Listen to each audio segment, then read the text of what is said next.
Layout tab में सबसे पहला ऑप्शन है मार्जिन का। तो मार्जिन किसको कहा जाता है, सबसे पहले हम इसको समझ लेते हैं। मार्जिन समझने से पहले यहाँ पे हम कुछ टेक्स्ट टाइप कर लेते हैं। ये टेक्स्ट आ चुका है। अब ये टेक्स्ट के बाहर जो हिस्सा आपको खाली दिखाई दे रहा पेज में, इस हिस्से को मार्जिन कहा जाता है। ये लेफ्ट में, राइट में, टॉप और बॉटम में चारों तरफ से बाय डिफ़ॉल्ट कुछ मार्जिन दिया जाता है।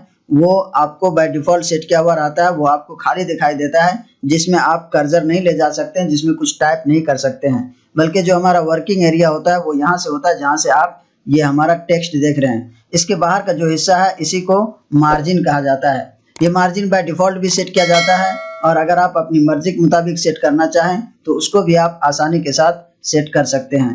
तो चलिए इस मार्जिन वाले ऑप्शन पे क्लिक करते हैं। तो यहाँ पे देखिए पहले से हमारा यहाँ जो बाय डिफ़ॉल्ट सेट किया हुआ था वो नॉर्मल मार्जिन था, जो यहाँ पे आप देख रहे हैं कि टॉप में, बॉटम में, लेफ्ट और राइट में चारों तरफ बिल्कुल